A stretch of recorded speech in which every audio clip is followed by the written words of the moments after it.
Hello dear student, मैं सौरभ पंडित आप लोगों को मेरे time table with bio science में स्वागत करती हूँ। हम लोग कवर कर रहे थे इसका प्रीवियस ईयर पेपर, जिसमें हम लोगों ने 2023 वाला पेपर कवर कर लिया। इसके बाद हम लोग स्टार्ट करेंगे 61 से। तो चलो स्टार्ट करते हैं अपना 61 से क्वेश्चन। तब तक हम लोग थोड़ा स्लाइडिंग कर रहे हैं कि ताकि क्वेश्चन तक पहुंच सके। तब तक देख लेते हैं कितने क्वेश्चन हम लोगों ने कवर किए हैं। तो हम लोगों ने 60 क्वेश्चन कवर किए हैं, जिसमें से काफी क्वेश्चन ऐसे मिले हैं जो कि रिपीटेड भी मिले हैं। ओके, जब आप लोग सन 2023 का पेपर देखे होंगे तो उसमें से सन 2022 के पेपर में काफी क्वेश्चन रिपीटेड मिले, जैसे आपको माइटोटिक और मियोटिक डिवीजन हो गया, जैसे कि जो प्लांट हार्मोन हो गए वो मिले हैं, जैसे स्पर्मियोजेनेसिस मिला है, और इसके बाद गीजर्ड के बारे में मिला है, और यूकोनिडिया के बारे में भी 2 बार मिला है, और इन सिटू इन सिटू दोनों के बारे में मिला है, बोन्स के बारे में मिला है, डीएनए जो स्लाइसिंग होती है उसके बारे में भी मिला है हम लोगों को। तो रिपीटेड क्वेश्चन काफी मिले हैं, चाहे वो हम देखें प्रीवियस ईयर का, सन 2023 का पेपर देखें, सन 2022 का पेपर। जिसने सन 2022 का पेपर करके गया होगा उसको सन 2023 के पेपर में जरूर बेनिफिट मिला होगा। तो वैसे ही जो जो पेपर सॉल्व किया होगा उसको जरूर पेपर में सॉल्व जो होता है बेनिफिट मिलता ही मिलता है। तो हम लोग 61 से स्टार्ट करेंगे। ओके, तो read the following statement and choose the set of the correct statement. इसमें करेक्ट स्टेटमेंट का सेट ढूंढना है। तो सबसे पहला जो सेट है ये बोल रहा है you chromatin is loosely packed chromatin. जो यू क्रोमैटिन होता है वो लूजली थोड़ा सा पैक्ड टाइप का क्रोमैटिन होता है, ये बोल रहा है। तो ये तो सही है, जो यू क्रोमैटिन होता है वो थोड़ा सा लूज टाइप का पैक्ड क्रोमैटिन होता है। Heterochromatin is transcriptionally active. तो ये गलत है, क्योंकि जो हेट्रोक्रोमैटिन होता है वो ट्रांसक्रिप्शनली जो होता है इनएक्टिव होता है।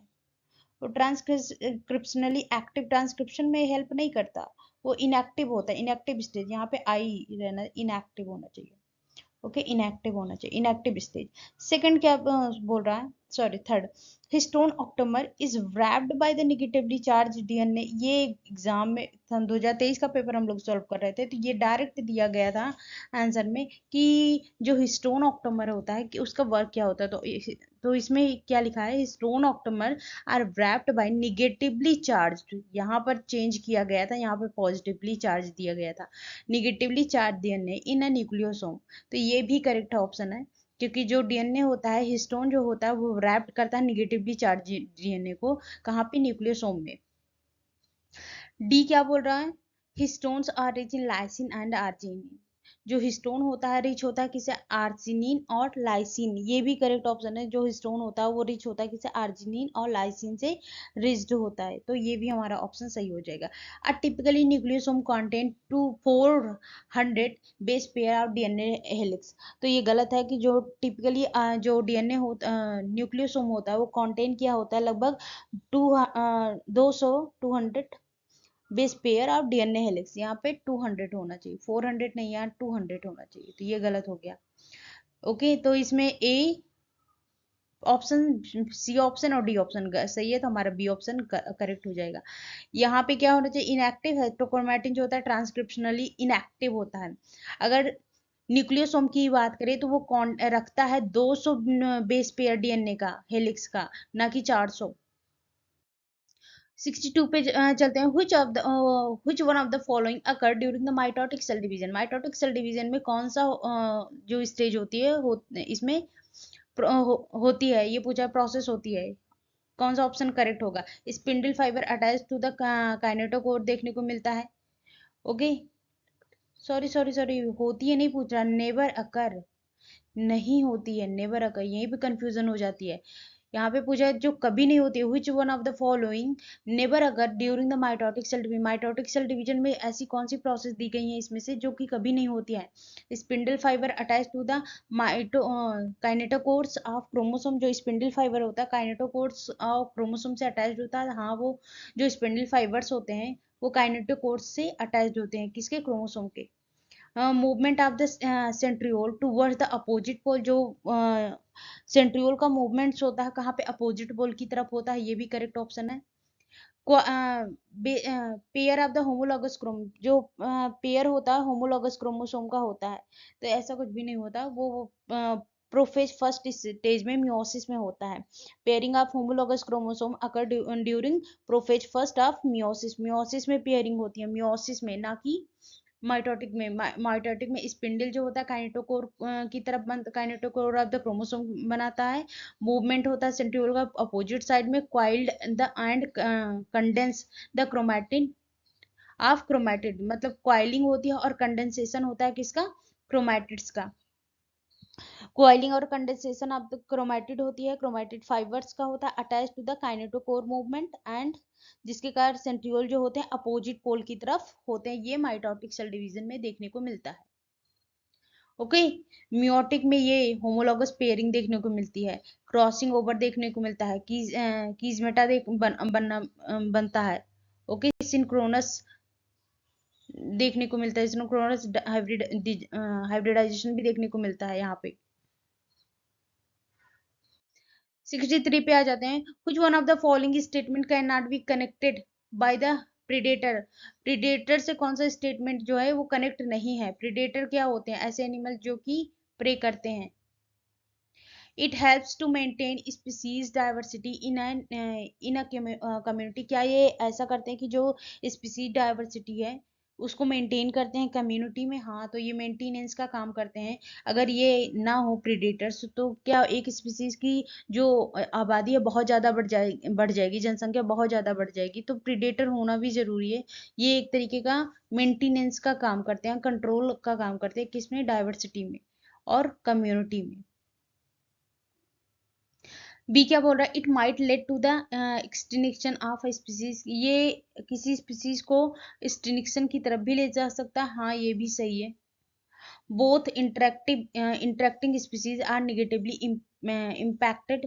बोथ जो होती है इंटरेक्टिव स्पीसीज मतलब प्रीडेटर और जो होता है प्रे जिसका किया जाता है, वो दोनों ही जो होते हैं निगेटिवली इम्पैक्ट उन पे दोनों पर ही पड़ता है। तो ऐसा कुछ भी नहीं होता। One of the species is predator gene benefited and other is expenses to others. मतलब क्या होता है, एक स्पीसीज दूसरे पर डिपेंडेंट होती है for the feed. Second, D option, it is necessitated by nature to maintain the ecological balance। मतलब ये बहुत जरूरी होता है कि जो नेचर का इकोलॉजिकल बैलेंस बनाना जरूर, ये बनाने में हेल्प करते हैं कौन, प्रेडेटर। तो ये भी ऑप्शन सही है। ये जो होता है नेसेसिटेशन प्रोवाइड करते हैं किसको, नेचर को।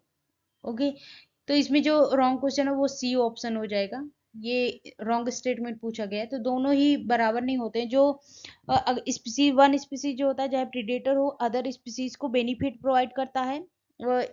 मतलब जो अदर स्पीसीज, अगर एक हार्मफुल है तो दूसरा बेनिफिटेड होगा। मतलब एक जो होता है दूसरे को प्रे करता है तो उसको तो खाना खाएगा ही। मतलब एक तरीके का बैलेंसिंग का काम करता है इन्वायरमेंट में। जो प्रीडेटर करते हैं हेल्प करते हैं maintaining species diversity in a community और रिड्यूस करते हैं इंटेंसिटी ऑफ द कम्युनिटी। जो इंटेंसिटी कम्युनिटी की बढ़ जाती है उसको रिड्यूस में हेल्प करते हैं। और कंपटीशन प्रे स्पीसीज, जो प्रे स्पीसीज में कंपटीशन जो होता है उसको खत्म करते हैं।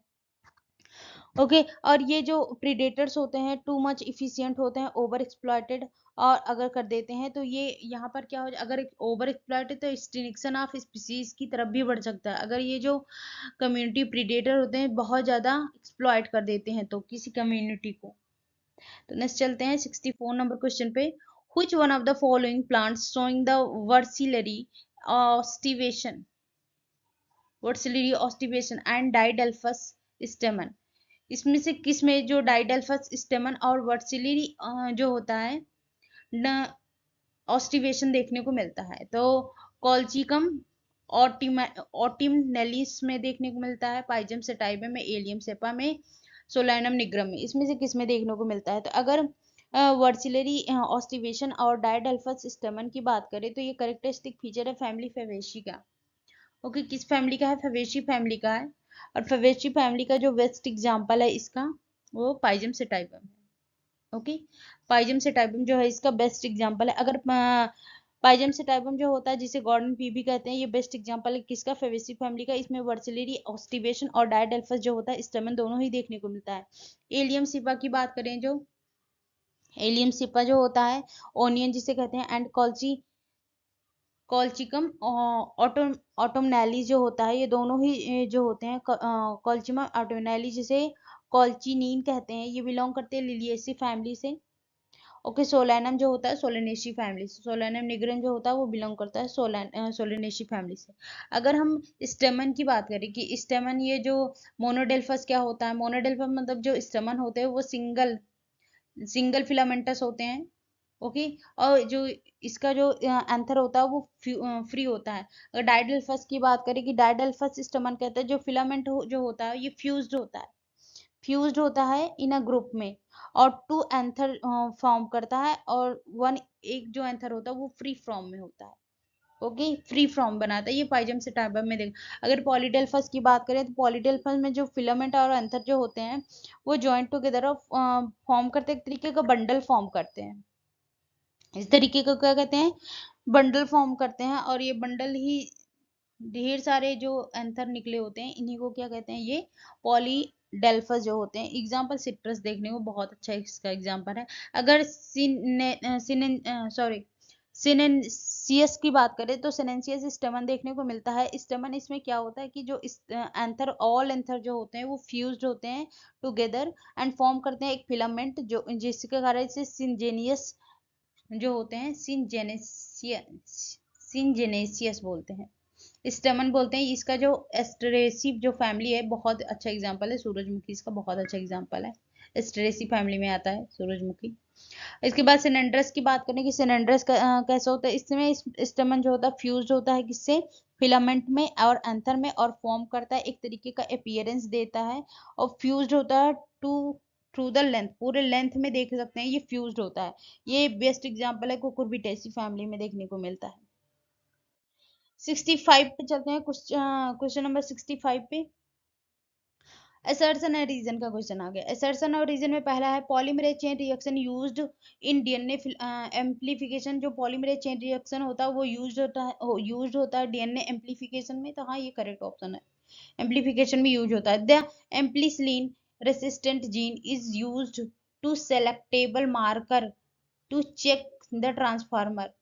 तो हाँ ये भी सही है, जो एम्प्लीसिलिन रेसिस्टेंट जीन होता है यूज होता है एक सेलेक्टेबल मार्कर की तरह, किस टू चेक, किसको चेक करने के लिए, ट्रांसफॉर्मेशन हुआ है प्रॉपर कि नहीं। ये कौन सा है, एम्प्लीसिलिन रेसिस्टेंट जीन।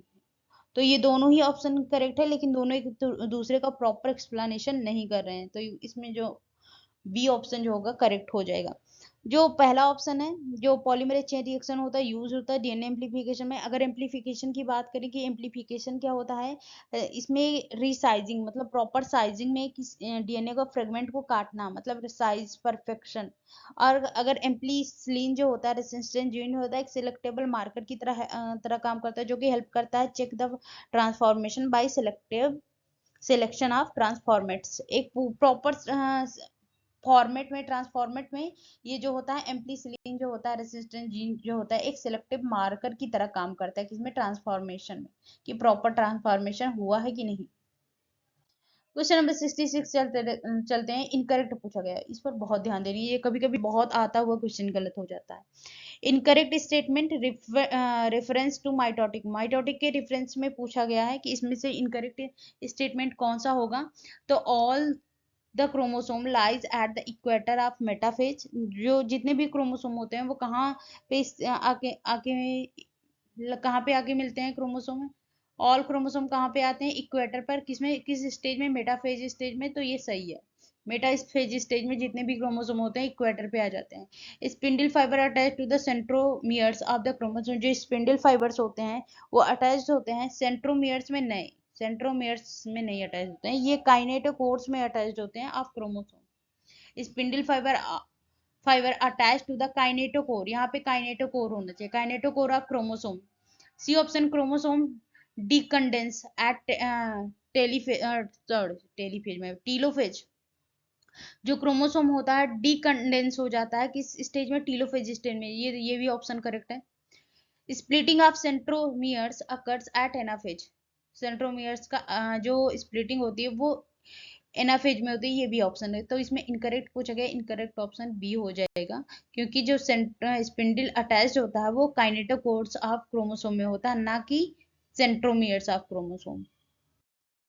67 इसमें भी असर्शन और रीजन दिया गया है, all vertebrates are chordates but all chordates are not vertebrate. बहुत अच्छा जो ये दिया गया है, जितने भी वर्टिब्रेट होते हैं, ऑल वर्टिब्रेट, वो तो कार्डेट होते हैं, लेकिन जितने भी कार्डेट होते हैं वो वर्टिब्रेट नहीं होते हैं। ये तो और सही है।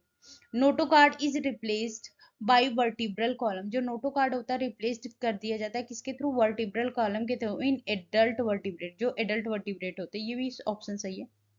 तो in the light of the above statement choose the most appropriate answer of the given below. तो ये इसमें पहला ऑप्शन करेक्ट हो जाएगा। इसमें जो होता है वर्टिब्रेट के बारे में डिटेल में बताए गए थे। जो भी जितने भी कार्डेट होते हैं, सॉरी, जितने भी वर्टिब्रेट होते हैं वो कार्डेट हो सकते हैं, लेकिन जितने भी कार्डेट होते हैं वर्टिब्रेट नहीं हो सकते। भाई होमोकार्डेटा जो होता है, यूरोकार्डेटा, वो कहाँ पूरे तरीके से उसमें वर्टिब्रेट में आते हैं? वो तो वर्टिब्रेट में नहीं आते हैं, तो कहाँ से पूरे तरीके से वर्टिब्रेट में आ जाएंगे जितने भी कार्डेट हैं। अगर नोटो कार्ड की बात करें, नोटो कार्ड रिप्लेस कर दिया जाता है बाय किसके द्वारा? वर्टिब्रल कॉलम के थ्रू एडल्ट वर्टिब्रेट्स में। तो दोनों ही ऑप्शन करेक्ट है, प्रॉपर दोनों ही एक दूसरे का एक्सप्लेनेशन कर रहा है। तो 67 पे चलते हैं। क्वेश्चन नंबर 67 तो हो गया। 68 regarding meiosis which statement is incorrect. इसमें से फिर से स्टेटमेंट इनकरेक्ट हो। सोचो, मियोसिस और माइटोसिस में से कितने क्वेश्चन सन 2023 में भी क्वेश्चन, सन 2022 में रिपीटेड क्वेश्चन, ये मैं चौथी बार शायद कर रही हूँ सन 2022 के पेपर में। तो मियोसिस जो होता है पूछा गया, मियोसिस में कौन सा इनकरेक्ट स्टेटमेंट है? There are two stage in meiosis first and second. जो मियोसिस होता है उसमें टू स्टेज होती है, meiosis first and meiosis second. तो ये ऑप्शन सही है। मियोसिस फर्स्ट होता है, मियोसिस सेकेंड होता है, स्टेज टू स्टेज होती है। DNA replication occur in yes phase of the meiosis second. जो डीएनए रेप्लिकेशन होता है वो यस फेज में होता है। ऐसा होता है क्या? डीएनए का रेप्लिकेशन जो होता है यस फेज में होता है? नहीं, ऐसा कुछ भी नहीं है। तो ये ऑप्शन गलत हो जाएगा। Pairing of homologous chromosome and recombination occur in meiosis first. ये भी सही है। मियोसिस फर्स्ट में जो पेयरिंग ऑफ होमोलॉगस क्रोमोसोम का पेयरिंग देखने को मिलता है मियोसिस में। 4 हेप्लॉइड, ये कभी ध्यान रखिएगा, ये 4 हेप्लॉइड जो सेल फॉर्म होते हैं एंड ऑफ मियोसिस में फॉर्म होते हैं। ओके, तो ये जो मियोसिस होता है इसकी अगर बात करें तो मियोसिस इन्वॉल्व होता है टू सीक्वेंसिंग में, साइकिल में, न्यूक्लियर एंड सेल डिवीजन में। जो फर्स्ट जिसे meiosis first and meiosis second, first जो होता है वो न्यूक्लियर डिवीजन एंड सेकंड जो होता है वो सेल डिवीजन में होता है। ओनली सिंगल डीएनए रेप्लिकेशन होता है इसमें, ओनली सिंगल साइकिल होती है डीएनए रेप्लिकेशन की। अगर स्टेज की बात करें तो टू मियोटिक डिवीजन देखने को मिलता है। एक इंटरकाइनेज जो होता है इस जनरली शॉर्ट लिव्ड होता है, और अगर बात करें इन्वॉल्व होता है नो डीएनए रेप्लिकेशन में, और इसमें किसी भी तरीके का डीएनए का रेप्लिकेशन देखने को नहीं मिलता। क्वेश्चन नंबर 69 देख लेते हैं। In gene therapy adenosine diamynase ADA deficiency, the patient require periodic infusion of genetically engineered lymphocytes because, मतलब इन जीन थेरेपी में एडिनोसिन डायमिनेज जो होता है की डिफिशियंसी अगर हो जाए तो पेशेंट रिक्वायर करता है पीरियोडिक इन्फ्यूजन आप genetically engineering in lymphocyte, lymphocyte में एक पीरियोडिक इन्फ्यूजन होने लगता है। तो इसे क्या कहते हैं, किसके कारण होता है, ये पूछा जा रहा है 69 का क्वेश्चन। तो ये जो होता है सबसे पहले जान लेते हैं कि ये एडेनोसिन डायमिनेज होता है कि अगर ये जेनेटिकली इंजीनियर्ड लिम्फोसाइट जो होता है और नॉट इमोर्टल सेल्स होता है, ये इमोर्टल सेल नहीं होती है। पहली बात तो ये इमॉर्टल सेल नहीं होती है, ये डाइड आफ्टर सम टाइम, ये कुछ टाइम बाद डाइड होती है, तुरंत डाइड नहीं होती है। जो जेनेटिकली इंजीनियरिंग लिम्फोसाइट सेल होती हैं ये इमॉर्टल नहीं होती है, डेड हो जाती हैं कुछ टाइम के बाद।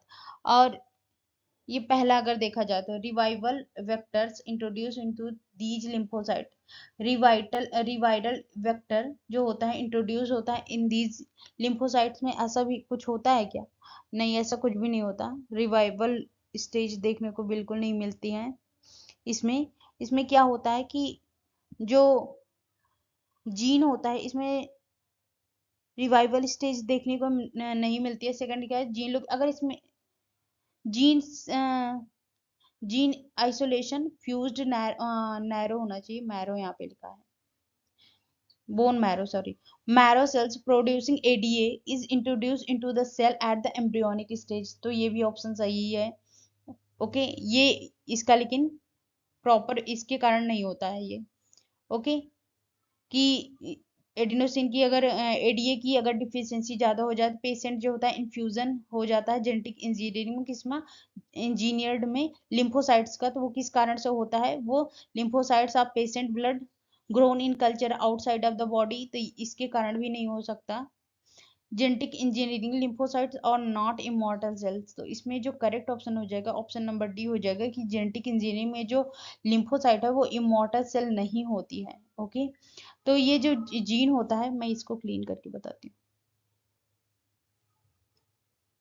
अगर इसकी थेरेपी की बात करें, जीन थेरेपी की इन एडेनोसिन डायमिनेज की डिफिशियंसी की पेशेंट में पीरियोडिक इन्फ्यूजन अगर किया जाता है तो किसका किया जाता है, ये जो लिम्फोसाइट्स होते हैं, लिम्फोसाइट इमॉर्टल नहीं होते हैं, कि ये हमेशा से जिंदा नहीं रहती, ये भी मॉर्टल होते हैं, ये भी जो होते हैं कुछ टाइम बाद डाइड हो जाते हैं। इसीलिए जो होता है एक पीरियोडिक जो होता है चेंज किया जाता है ब्लड का, जो पेशेंट होते हैं उनमें।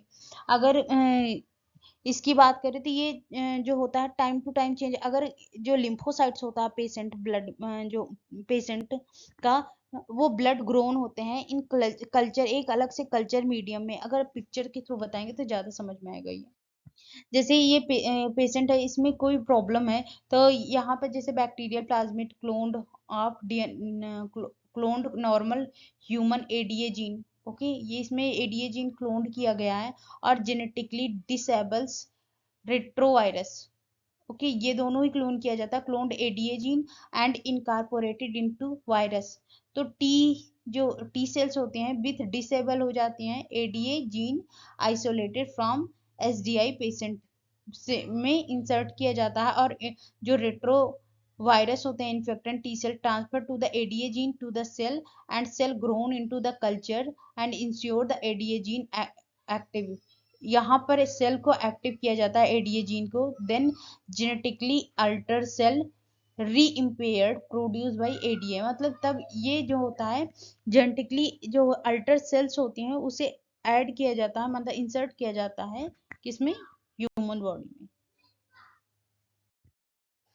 क्वेश्चन नंबर 70 देख लेते हैं। Detritivores break down the detritus into small particles, this process is called as fragmentation। Simple है, बहुत सिंपल क्वेश्चन था। इसे क्या बोलते हैं, फ्रेगमेंटेशन बोलते हैं। जो डिट्राइटिवोरस होता है वो ब्रेक डाउन करता है डिट्राइटस मतलब को इनटू स्मॉल पार्टिकल्स में, मतलब जो लार्ज पार्टिकल होते हैं उनको स्मॉल पार्टिकल में ब्रेक डाउन करते हैं जो डिट्राइटिवोरस, उन्हें क्या उस प्रोसेस को क्या बोलते हैं, उसे फ्रेगमेंटेशन बोलते हैं। इसके बाद ऑर्गेनिक सब्सटेंस को इनऑर्गेनिक सब्सटेंस में ब्रेक डाउन करना, उसे क्या बोलते हैं, इनऑर्गेनिक सब्सटेंस को ऑर्गेनिक सब्सटेंस में ब्रेकडाउन कैटाबोलिज्म कहते हैं, breakdown of substance and okay, इसे ऑर्गेन मतलब केमिकल के थ्रू इसे ब्रेक डाउन करना, उसे क्या बोलते हैं, कैटाबोलिज्म। अगर ह्यूमिफिकेशन की बात करें, जहाँ पे जहाँ पे ऑर्गेनिक सब्सटेंस, जहाँ पे ह्यूमस, जहाँ पे नाइट्रोजनस पदार्थ, जहाँ पे जो होता है ज्यादा से ज्यादा न्यूट्रियस पदार्थ पाए जाते हैं, वहां पे ह्यूमिफिकेशन ज्यादा ग्रो करता है। और डिकम्पोजर जो जो चीजें डिकम्पोज हो जाती हैं उन्हें डिकम्पोजिशन बोलते हैं। ओके, ये डिकम्पोज जैसे बैक्टीरिया वायरस के थ्रू जो डिकम्पोज होते हैं, यही जो इस पूरी प्रोसेस को क्या बोलते हैं, डिकम्पोजिशन। डिट्राइटिवोरस जो होते हैं ब्रेक डाउन करते हैं डिट्राइटस को into small particle by the process of fragmentation and this phenomenon is known as decomposition. तो ये हमारे 70 क्वेश्चन कंप्लीट होते हैं। हम लोग अभी थोड़ी देर में फिर से वीडियो अपलोड करेंगे, क्योंकि मैंने बताया था कि जो ट्यूसडे आएगा उस दिन हम लोग 20 क्वेश्चन कवर करेंगे, तो हम लोग अभी थोड़ी देर में फिर से वीडियो अपलोड करेंगे, क्योंकि 20 क्वेश्चन कंप्लीट, क्योंकि सैटरडे को क्लास नहीं हुई थी तो उसकी पनिशमेंट तो बनती है ना। तो चलो अभी थोड़ी देर में मिलते हैं फिर से। तब तक के लिए बाय। तब तक आप लोग ये वीडियो ज़रूर देखिएगा।